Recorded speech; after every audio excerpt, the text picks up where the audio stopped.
wonderful guest we haven't had before, Kelly Thompson, who is actually, and we're introducing a new term, whose profession is, she is a book doula. So let's find out what book doula does, shall we? Welcome to the set, Kelly Thompson!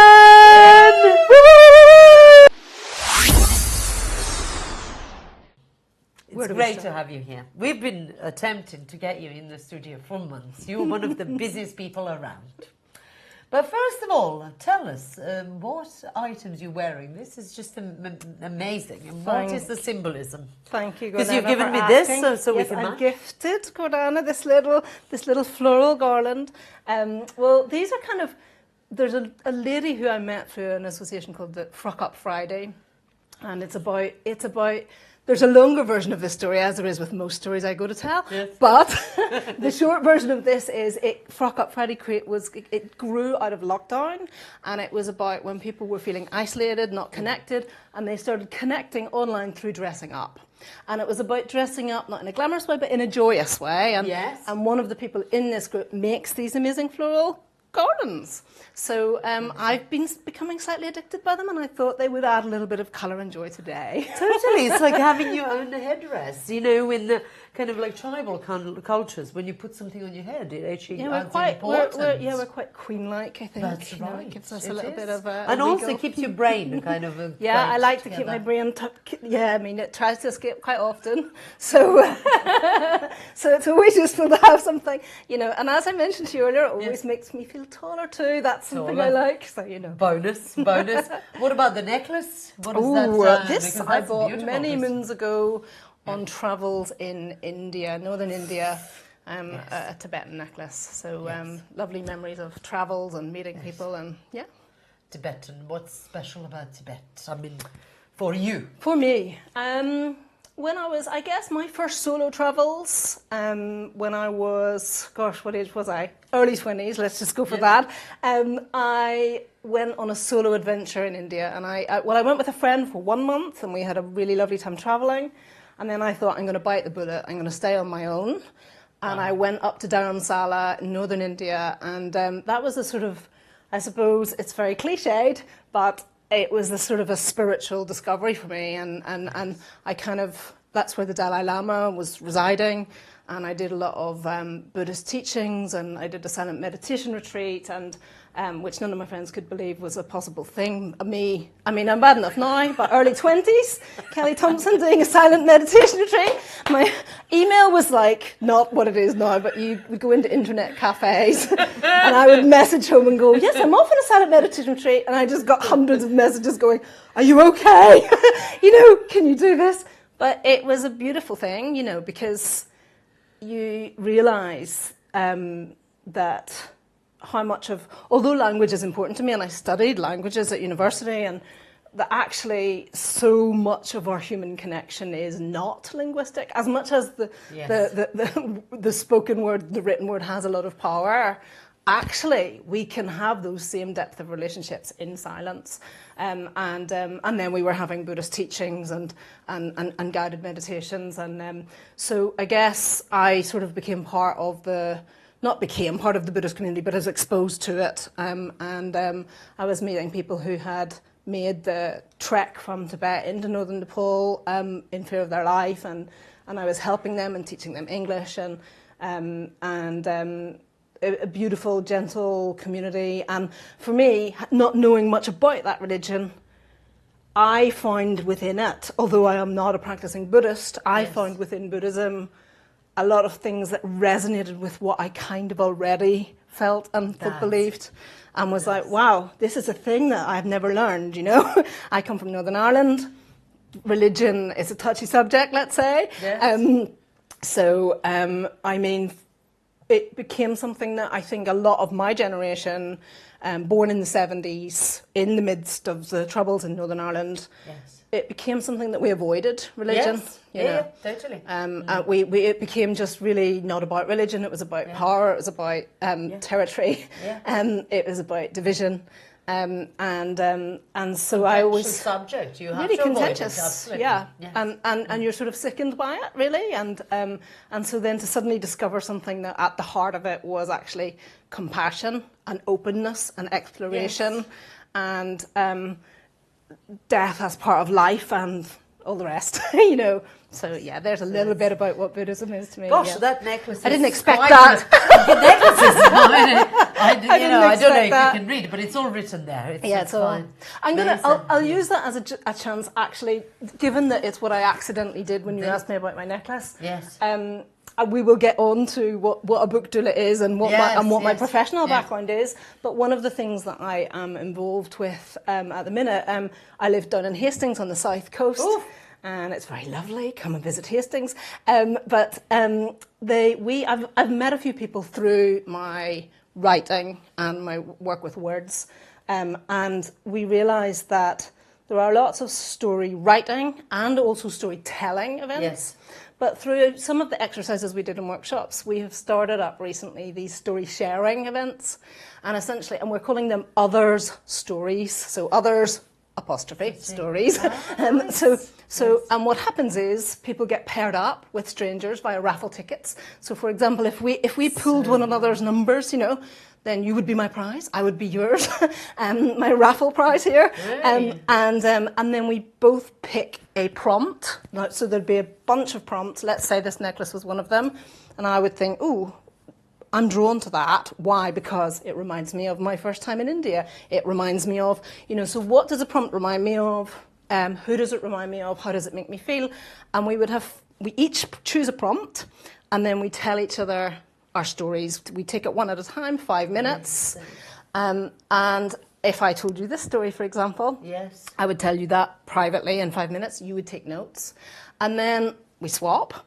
And then we both go up and sit in a lovely cosy settee with a little granny rug behind us and a standard lamp, and we tell one another's stories. That is so good. And it's incredible, the power of it. Yes. There's a magic in it. And also how much it develops the listening skills. That's the biggest piece of feedback we got, really. Was like compassion. It does actually, you have to work on it. This is amazing. Thank you so much. That's exactly it. Having your own story heard and then hearing your own story told, you know, there's also there's lots of levels of it. And then the listening, people were blown away with how difficult it was, but B, how rewarding it was. That's it. Yeah. I love that. I love it. Now, before we get on to Book Doula, I thought let's have a difficult one, just to give us, for example, if you were to write your own book, what you would include, and actually continuing on a theme of your travels. There were some of your travels, I mean, your travels always go down with a bang. I mean, you know, this is like from Belfast. She's originally from Belfast. Not that kind of bang. Not a Belfast bang. That. I mean, I'm from the Balkans. We're used to that kind of bang as well. But things happen in your life that you don't expect. And before we cover doula, because I think Book Doula is actually probably kind of almost like a resolution to some of this, you know, some of the things that were surprising, maybe a touch traumatic and stuff, but I would like you to share some, whatever you feel comfortable, so however deep you want to go into it, some of your other things, because I believe you have had, probably out of all my friends, you're in top 5 on the most unique experiences. And I don't know if that's something that you attract, or if you actually, your storytelling is probably also amazing, but also there are some things that only have happened to you that I know out of my whole network. And I'm intrigued as to what you've got in mind. Yes. But I mean, I guess, you know, I've had lots of lucky experiences. And I do remember, like, even in my 20s, like when I left Northern Ireland, I came to England to go to university. I was lucky enough to get a spot at Oxford. Wow. That's where I studied languages. Well done. And I remember people used to a lot say, you're so lucky. You land on your feet, you know. You are. And I am, you know, in a way that I feel grateful for everything that I've had and everything I've been lucky enough to have.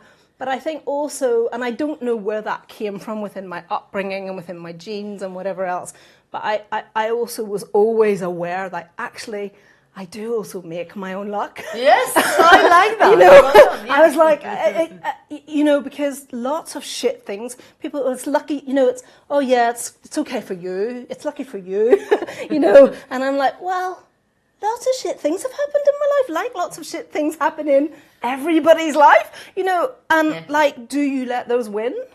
You know, that's a choice, you know. And I suppose that has always been, again, without me really realising it until like more recent years, that has been an active choice that I've made again and again, you know. And I suppose for me, you know, you decide what you do with things, and I think, and I was very lucky. Let's go back to that word, to have those experiences of, for example, meditation and everything so young. Because it gives you tools to create a space between things, you know. I like that, yes. And so I've had loads of positive travel experiences, which you know, that's for another time. But I mean, I think probably one of the more traumatic, let's say, as an understatement, experiences that obviously you know about was now 20 years ago. I mean, it's the 20th anniversary of the tsunami in Southeast Asia. Say it again. Sure. Yeah. So, it's the 20th anniversary coming up this December of the tsunami in Southeast Asia. And at that time, my partner Graham and I'm still with Graham, we had planned a big trip together. And it was the first big trip outside of Europe we were going to be doing, the two of us, just the two of us. And I can't remember the timings now, but it wasn't long before Christmas that we left. And then we were in Koh Lanta, a little island, for Christmas. And we'd had this idyllic Christmas on the beach. And we'd just come from Khao Lak, which is very, very flat and which was absolutely devastated by the tsunami. And we were supposed to be going for Christmas to Koh Phi Phi, and there'd been which was also extremely badly affected.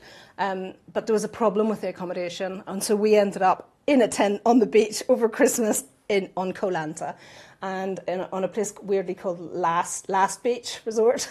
Boxing Day morning, I woke up. We'd been at a party with everyone the night before on the beach. It was beautiful. And I went for this lovely walk, came back, sat on the beach and just watched the ocean.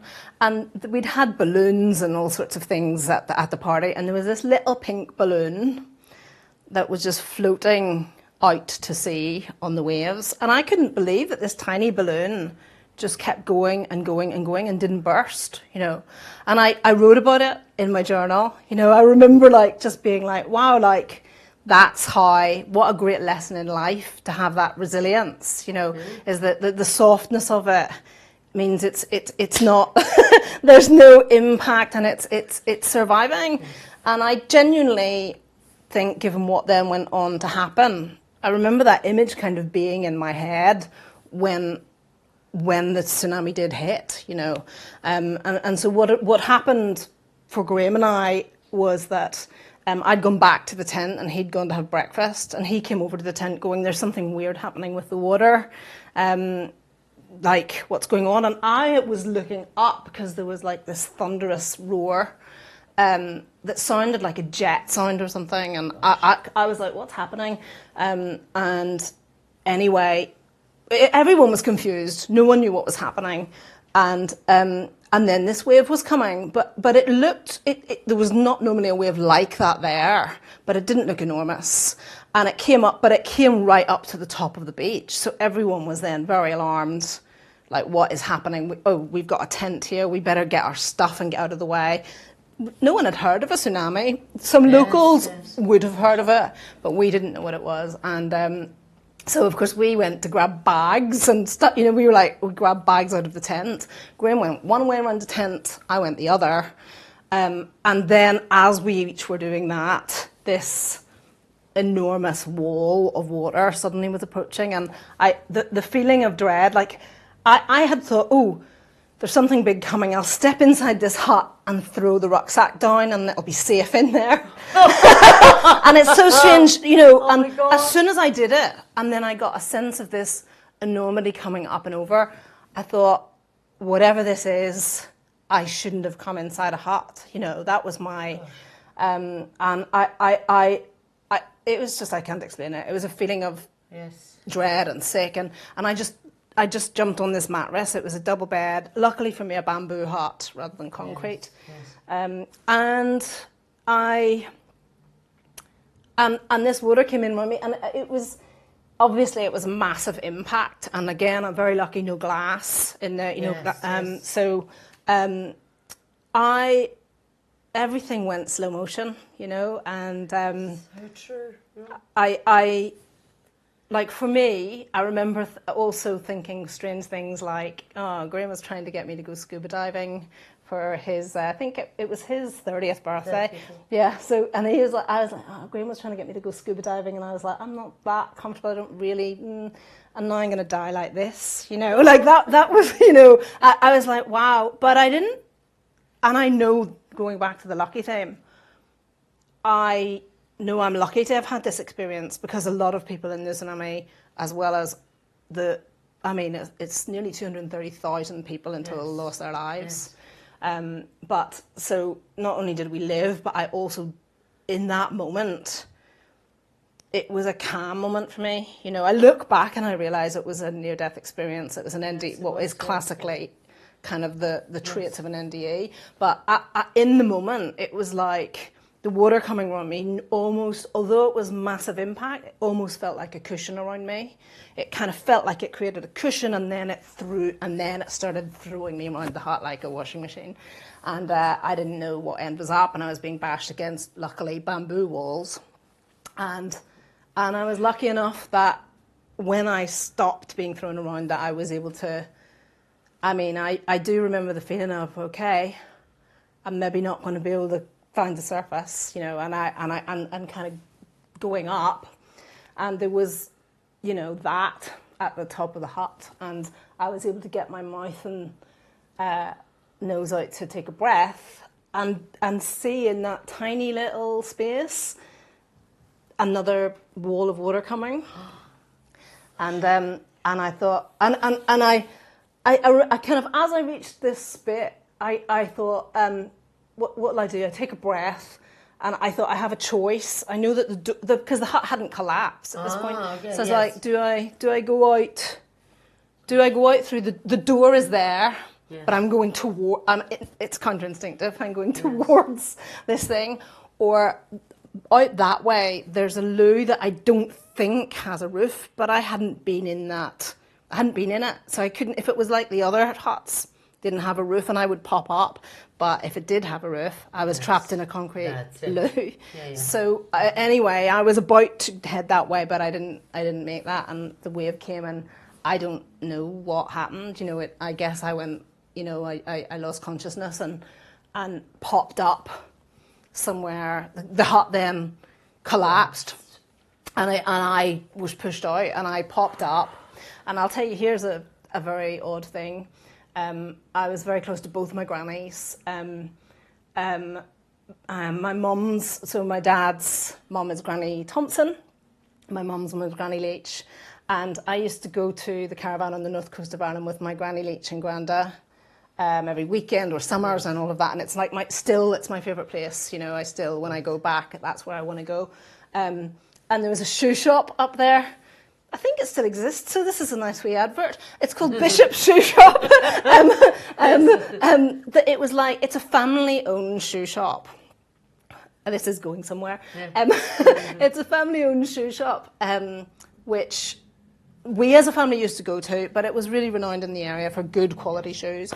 And I didn't even know I had this with me. It was just one of those things. I had a Bishop's plastic bag a plastic bag from years before, and I was carrying my travel sandals in it. And, you know, I don't know if this is still the thing, but Merrill travels, you know, basically travelling sandals that I wore for walking and backpacking around, that you just always took off and left outside bars or whatever, you know, and you carried a wee plastic bag in those days. It wouldn't be plastic now, but in those days, a plastic bag, you stuck that in it and then put that in your rucksack or whatever. And I must have done that the night before at the bar. I must have taken my sandals off, left them with the plastic bag beneath at the door of the bar. And when I surfaced outside the hut, something rose me to the surface. Something had like filled with air, and I can't explain the dynamics of this. Like, but basically, this bag rose to the surface, and it just gave me. I didn't know what it was in that moment, but it just gave me a second to breathe. And I looked down, and I saw bishops. And it was like the bag from my granny and granda that had literally just given me a second to breathe before I had to start trying to swim against the current and try to get back to, you know. So that was quite a crazy thing. So that just reminded you of the Irish luck, really. Indeed, you know. The luck of Irish. The luck of the Irish. I mean, it's a tricky thing in that situation with the tsunami. You know, lots of people afterwards. I'll finish how that all went for us, but you know, when we did very luckily make it back, you know, a lot of people's reflections on it was, well, someone was looking down on you that day and all of this. For me, that was an uncomfortable thought, you know, because that means they're not looking down on everybody else. What does that mean? You know, I don't know what that is. There's no way to explain it. And if I go into that place, you could definitely have experienced a lot of sort of survivor's guilt and so on, you know. I mean, that's interesting. So, I have not heard many people mention that, survivor's guilt. What is survivor's guilt? Yeah, I mean, and to some extent, like... Do you still have that? I would say... I mean, I could do an hour interview on just that.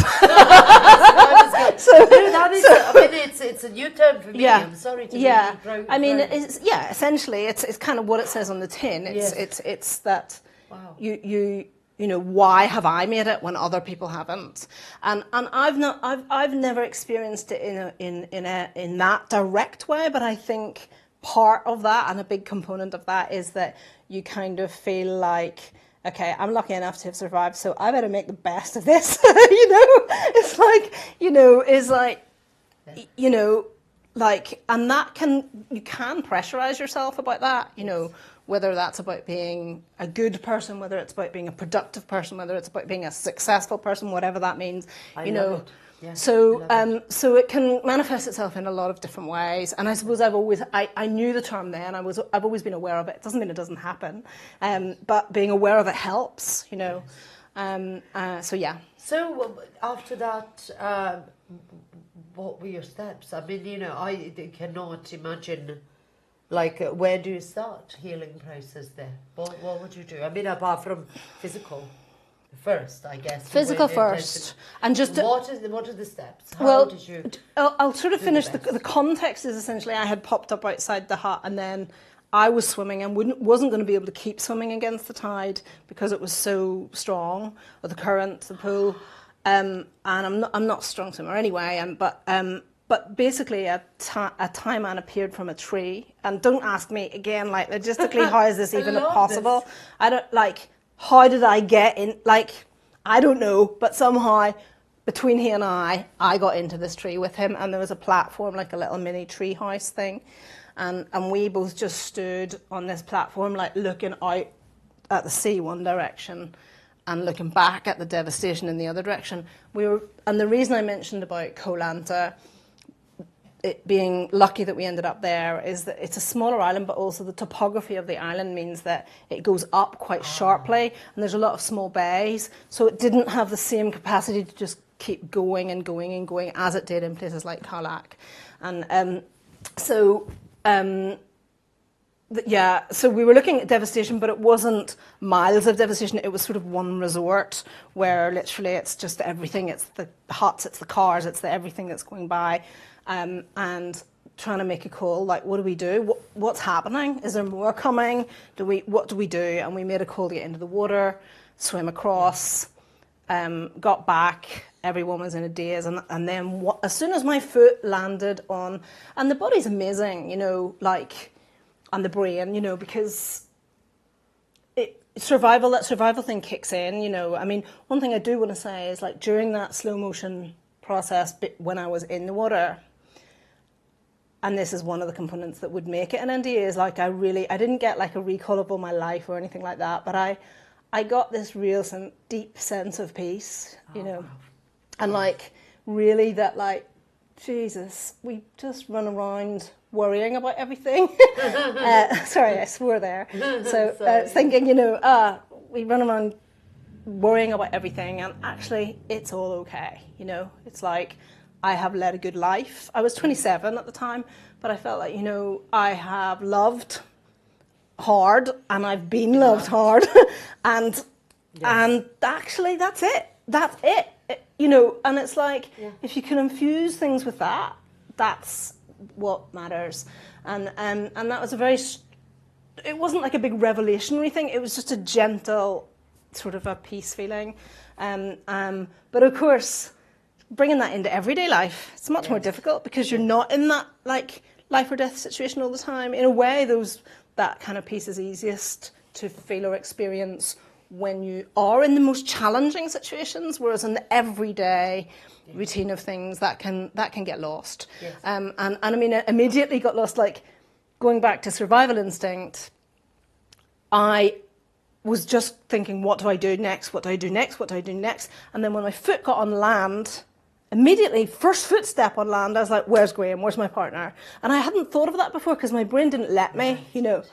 And then very luckily found him. It wasn't a big resort, but he was very injured. So which is why going back, he had been dragged through what turned out there were all these felled trees and there was all this barbed wire. Oh. And I'll let him tell his story another time. But he was just covered in blood, and it was like sort of like the way we described it at the time was like Jesus markings, because it was just like he was just torn up, and his one ear was hanging off, and a big terrible, his leg was in a bad way, and so it was like, so then we needed to figure out, right, where do we go, how do we get help, where's safe, what's happening, and we needed to kind of, well, we went up through the jungle, essentially, a bunch of us, and they kept going to get higher, but I was too worried to do that, to go deeper into the jungle when Graham could lose consciousness at any point.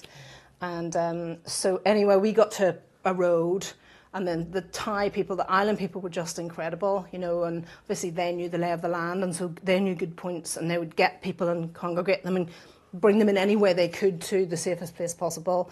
And there were Swedish people who owned houses up in the hills, and we all ended up at one of those. And then it was the trauma of sort of even getting to medical care, getting to the mainland, getting back to the UK, So the first thing was physical care, and we were, in the end, there's a much longer version of the trauma and devastation that we saw in Krabi at the main hospital and all of that. Yes. But we got to Bangkok, and we were sort of immediately brought to an amazing hospital. We were actually in the maternity ward, which was strange. And the nurses were so adorable. Yes. Yeah. Maybe that was my inspiration for the book, Doula. Who knows? That's it, yes, maybe. So, yeah, and Graham got really good attention there. And they thought he was going to lose his leg.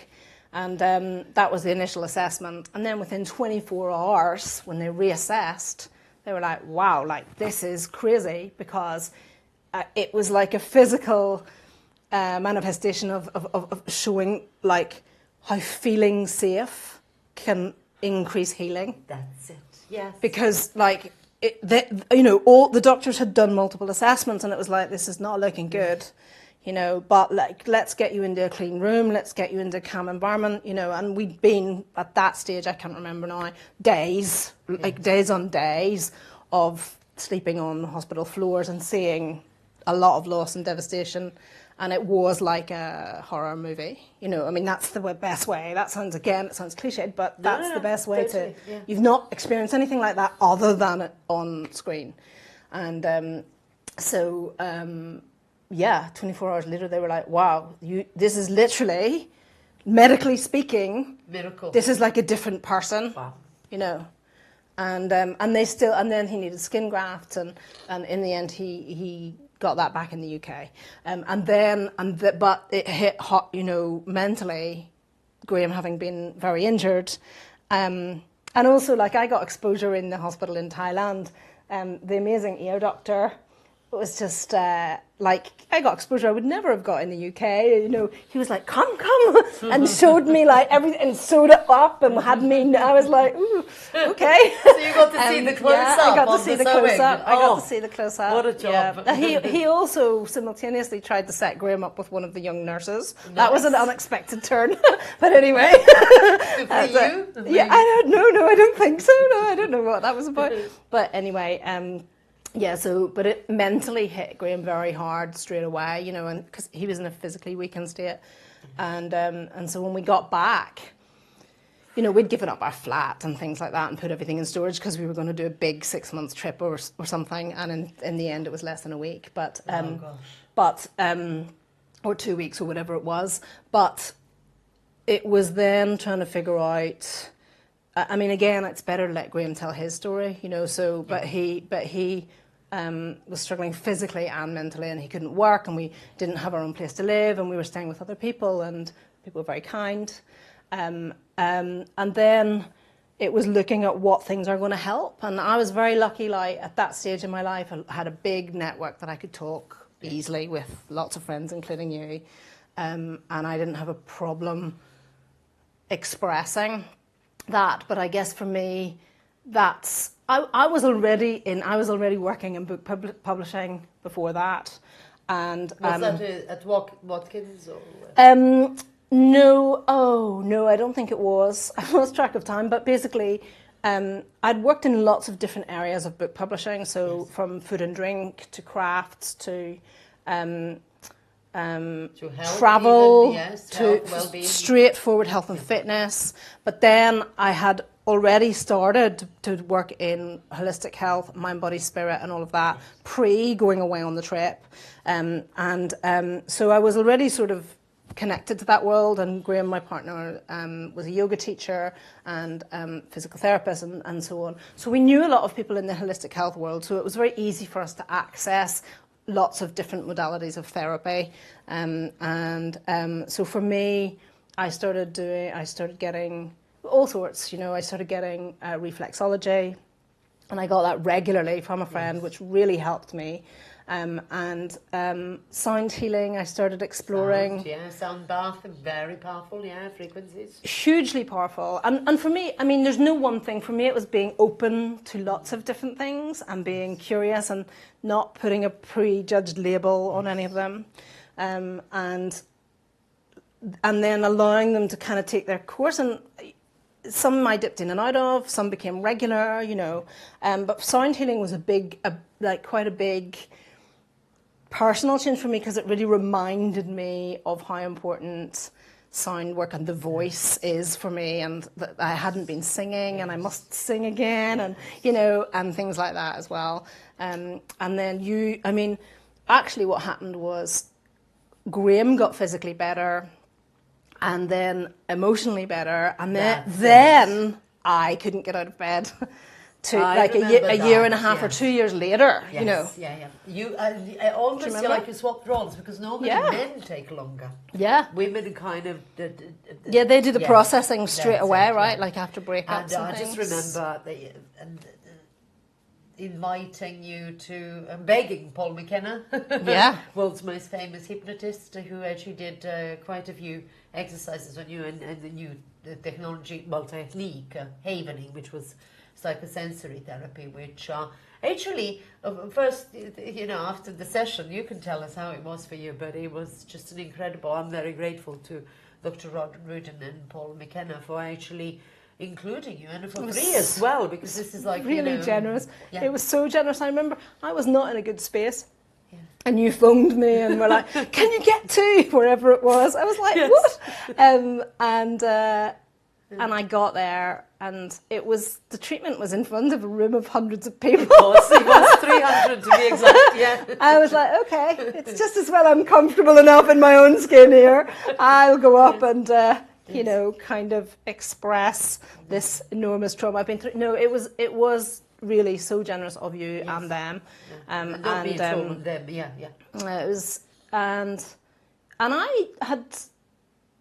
Again, I've lost my timeline a little bit. I don't think I'd had exposure. Certainly hadn't to havening. And the one thing I do remember about the actual process was, being frank, because I'd been exposed to a lot of holistic therapies, you know, and I really had a feeling, well, yeah, and I'm sorry to admit this, but, you know, I was fully open to the experience. Yes. But also, he's going, so now on a scale of whatever, where are you, you know, and I'm thinking, well, this is all very well, but then what happens next week? You know, I'm thinking like right now in front of 300 people, like this is all great, and I'm feeling really relaxed. So I was really skeptical, but of course he immediately picked up on that, and it's part of the process, you know. So he's like, so what do you think, you know? And he addressed that, that to me. Not on its own, but that was a massively powerful thing. And I also, in fact, I did Qigong, which I was linking it back into book publishing. I'd gone to Qigong class because I was trying to find a Qigong author, because I wanted to. And I remember him having said, and I'd gone to maybe it was a second class or something, and I remember him having said, this is a really powerful energy exercise. Go easy, and I did it and thought, and that is, I mean, that was actually what essentially the next day I couldn't get up. So I think it shifted something, you know. I mean, so in the moment I could have looked at that as negative, as in like, what has that done to me? But of course that needed to happen, and so he was actually my first port of call. This lovely Qigong teacher who lived in London at the time, and. I was like, I think like something has happened here. Well, my first port of call was I got physically checked out, doctors, physical therapists, because I literally couldn't get up. It was like, has something been happening in my spine that I don't know about or whatever? But actually, no, it was like, no, this is classic delayed post-traumatic stress syndrome. It's your spine, it's your support system, you know. And so then I contacted the Qigong teacher, and he really kindly enabled me to have multiple sessions with him that I could afford at the time, and you know, I felt that was absolutely the right thing to start the journey, because that is what had been that sort of trigger for the release of the emotions that were being held, and so it's been a long journey, and I would definitely say 20 years on, you know, it's affected every aspect of our life, you know, and that experience on so many levels that I can cover in a brief chat. But I think the way I described it for a long time was, you know, I guess we all have different coping abilities. You know, you always, you know, and if you think of like when you get to feeling anxious or nervous, like I used to feel it as a, you know, that rising feeling inside, you know, that is like, where once it gets to a certain point, it's quite hard to cope. You know, it's harder to make decisions. It's harder to, you know, and it felt for quite a long time like my base level was only, I didn't have much space there, you know. So like your nervous system is, right? Sorry? Similar to the heart. That's right, yeah. So it's, I felt like that for quite a long time, and then gradually again, finding that space, finding ways to kind of regulate your nervous system. But it's an ongoing process, so it's definitely, and I think, you know, being willing to look at trauma, you know, and by trauma, that's obviously the tsunami is this thing that the whole world knew about, and it's massive tragedy and loss. But there's, you know, trauma is such a massive spectrum, and we're all going through mini traumas every day, and they're accumulating and having that same kind of effect. And I think, you know, I'm aware I've started lots of strands of things, but what I had started talking about was because I'd already worked in holistic health and all of that, but I think it then probably changed the trajectory of the kind of books that I wanted to make. Not consciously, I was already making books in that, or being involved in editing, so I was an editorial assistant and an editor and so on, but I think it became very, I guess, I was probably slightly healing my own trauma by the books that I was commissioning, you know. I know. I mean, right? I remember also being given by you one book by Camilla Sacre. Oh, that's right. Yes, who is one of the ballroom dancers. I mean, she won Strictly Come Dancing with her dance partner. So that was self-help book. There were lots of self-development books, lots of holistic health, and they're books that really Which brings us to today. Which Book brings Doula. us to today, yeah. And oh my gosh. so what's a book doula? You know, so the journey to being a book doula is that I was an editor in-house and freelance for many years. I've talked about the different types of books, but then I was specialising in holistic health, mind, body, spirit, self-development, and so on. And then from that, the natural progressions tend to be managing editor or commissioning editor, and I did both, and I tinkered with both, and I liked elements of both. But the commissioning editing for me, development and commissioning, was where you got to do the sort of the creative, you know, like, ooh, you know, what new authors are out there, or who has interesting ideas that they could share. And I loved the development aspect. So with commissioning, you are sent ideas from agents and from authors, but you're also looking actively for people that could potentially write a book, you know, and aren't like looking at that yet, and then you help them to shape their ideas. And as publishing has changed, book publishing has changed a lot in the 25 years that I've been in it. You know, it's a very saturated market now. It's obviously you've got the internet, you've got so many different types of content, but it's also at the 25 years ago or 20 years ago when I first was doing this kind of managing and commissioning, it was very much just about the idea, whereas now it's a combination of the idea and the author and the profile of the author and the platform and you know how you share that information and all of this. Because you've got ebooks now as well, you've got and the audio, and you know that's all. You've got self-publishing as well as traditional publishing, and there's so many. It's you know it's wider playing field. It's a much wider playing field, you know, and it's how do you stand out in that market, and so I found that I went freelance again, whatever that is, 6 years ago or something, as an editor, and at that point I'd been a commissioning editor for Watkins publisher, so Mind, Body, Spirit, and self-development and so on, and I'd been doing that for quite a few years, and I went to being freelance. But as a freelancer, then you tend to get essentially edits and rewrite, or for me, like, because I'm known in that mind, body, spirit sphere, it's like structural edits, development edits, rewrites, co-writes, etc.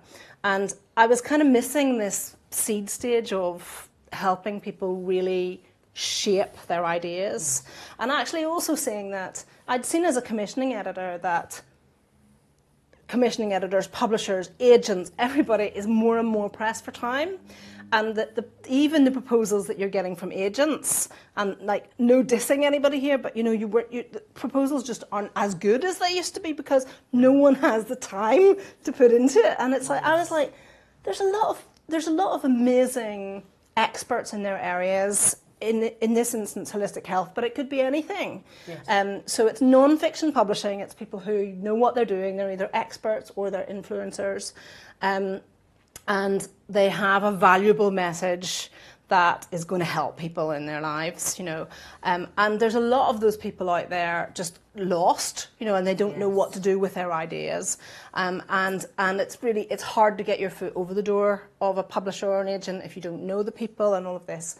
So I sort of saw a little gap and was like, this is interesting. And then I kind of was hearing more and more about people having, people having babies. Like, I don't have kids, so I haven't had a midwife or a doula myself, but people were having midwives, so the medical side of things, and then doulas, just for those of you who don't know what a doula is. So the idea is that it's a guide or companion who is working with you in a more holistic way. So they're giving you physical support, but they're also giving you emotional and psychological support. Amazing. You know, and they're looking at the whole journey, a holistic journey, if you want. I love holistic. You know. Yeah, love it. So it made sense to me, because how many times have I said in my 25-year career, you know, people go, that book's my baby, that book's my baby, you know, like, and I was like, yeah, and also, let's be clear, publishing a book is a bit of a painful process. You know, writing it, editing it, managing it, commissioning it, all of it is like there's a lot of components, and it is a birthing, you know, and it is a long gestation period. that's where I read I'd been hearing about doulas, and then I think I read an article about an idea doula, and then I thought, oh, a book doula, a non-fiction book doula. Yes. And this was kind of during lockdown, and so that's when the idea started like percolating. Yes. And so really what I would love to do, my ideal scenario, is I would love to get to those people who sort of feel like I have something valuable to share with people. I have expertise, I have experience, I have insights, and I don't know what to do with it. Yes. I want to shape it. I want to really, and I want to create something that's valuable. That's my ideal person. But equally, if somebody has started to write their book, and they're lost within that, then also I can help those people. Yes. But what I want to do is give people some inside knowledge into publishing, which is such a kind of a mysterious, like people don't know what it is, and it's not that mysterious. It's almost like a black box, isn't it? It's like, how do I get into that? That's it. Yeah. Yeah, and make it just more accessible. And the key thing I'll say with that to anyone who wants to write a non-fiction book, who wants to birth this non-fiction book, is like, what I want to do is help people nurture their idea and shape and develop their idea and then birth their idea. Wow. And the point is, there's a process that gets you to the birthing, and you do need to be committed to that process, and I like, well, there's so many elements of it, but what I would say is people's general temptation when they say, I want to write a book, is to start writing the book. Don't! Don't start writing the book! So I would say, don't start writing the book. What I would say is think about everything around it. So just to give you one more analogy before we wrap up, is I'm calling myself a book doula, this idea of birthing people's book ideas with them. But another one would be to call myself a book architect, is another thing I did consider. And what I'm saying there is like, so let's think you want to build a house, yeah? You don't start going out and just picking up bricks and building the house. You think, why do I want this house? So why do I want to write this book? What do I want from it? Really delve in. Why do I want it? That's one. Who is it for? Who's going to live in it? How are they going to use it? So with the book, that's a similar thing. Who's going to read this? Really, how is it going to help them? Specifics, not anyone who wants help. Get specific, and then thinking about what am I bringing to it? What personal imprint do I want to bring to it? Yes. And then thinking about what's the lay of the land? So what's the land like? What are the houses around like? I.e., what are the books around me like? Who's writing about this stuff? So it's building up this overall picture of where your book fits into a market, because publishers, commissioning editors, all these people, they're swamped. You're literally sitting with piles of papers around you. So you need to do the work for them to go like, not just, hey, I've got this great idea, but actually I've really thought about this idea and how it fits into the context of everything else. And then the final point of that is all of those components that I mentioned and more is including a structure where you really start to think, okay, obviously, what message am I going to put across here, and how do I make that my own? And you start doing an actual book structure. But all of that goes into what is called a book proposal document, and that is essentially the architectural equivalent of your blueprint for the house, or your birthing plan, if you want, or your not birthing plan, actually your gestation plan, how your holistic plan.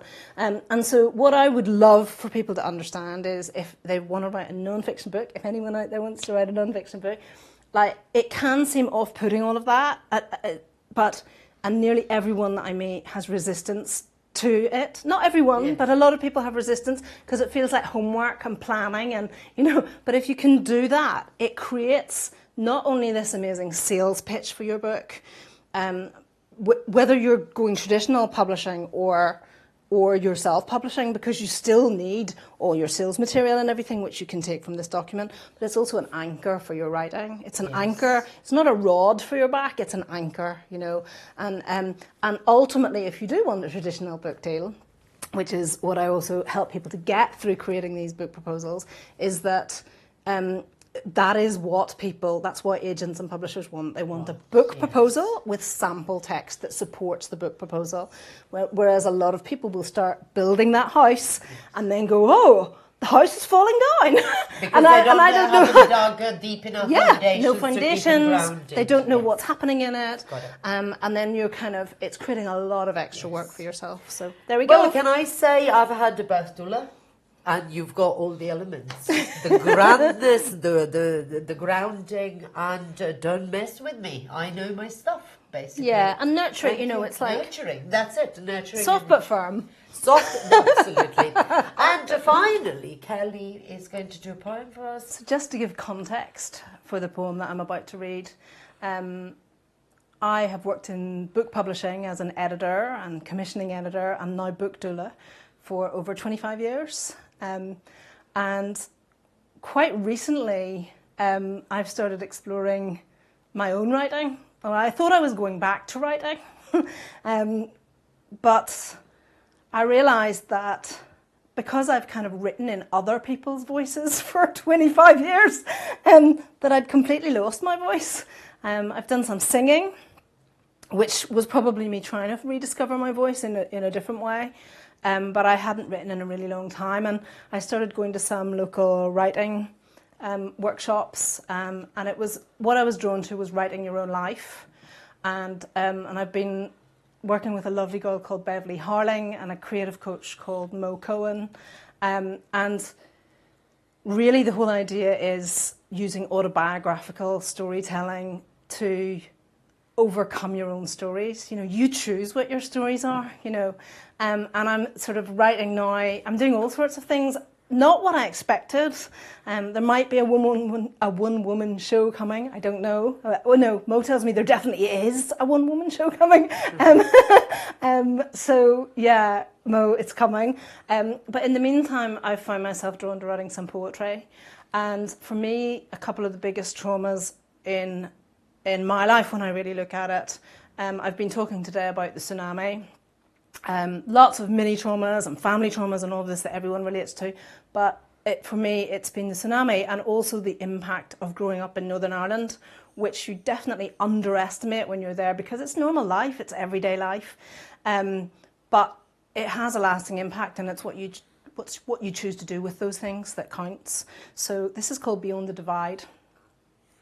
I come from a land of north and south, pigs and cows, proddies and finians, orange bastards and tags. I come from a land of Ian Paisley and Gerry Adams, the UDA and the IRA, loyalists and nationalists, us and them. I come from a land of the Shankill and the Falls, of sectarian murals and peace walls, of the Union Jack and the tricolour, of red, white and blue and green, white and gold. I come from a land of soldiers in the street with rifles in their hands and children round their feet, of terrorists, roadblocks and barbed wire, where the lives claimed by bombs rose ever higher. I come from a land of segregated schooling, where a mindset of division was the only thing ruling, a land that worships both King Billy and the Pope, a land full of violence, but also full of hope. I come from friends Neil, Michael, Martin and John, but also Paddy, Malachi, Connor and Sean, Tina, Caroline, Karen and Lee, but also Siobhan, Sinead, Aisling and Neve. I come from a land where it rains a lot, but the crack's 90, so we couldn't give a jot. A land where it's often queer and cold, but the people are warm with hearts of gold. About you, they'll say as they pass you in the street before inviting you in for a wee cup of tea and a treat. Yet beneath the warmth can lie a different type of heat, a burning sense of us and them that can still knock me off my feet. For although these days the soldiers are all gone, the roadblocks, the barbed wire, the bomb scares, the bombs, the imprint of violence is palpably strong. In many hearts and minds, the battle rages on. This fictional idea of us and them, can this sense of division ever really end? How would things be beyond the divide if there was no ingrained sense of there being two sides? Is there a way we could all live in peace, where the hate and the fear and the loathing would cease? Where the hope and the crack and the wee cup of tea would win every time over more misery? Where we'd break down the walls and we'd climb on through, where I'd be just me and you'd be just you. 'Cause I am just me and you are just you. Yep, I am just me and you are just you. What's up? It's Brian Randolph, host of Keeping It Real with Randy Boy. You can catch me every Saturday morning at 11:30 Eastern Standard Time on Vitality TV, right here on E360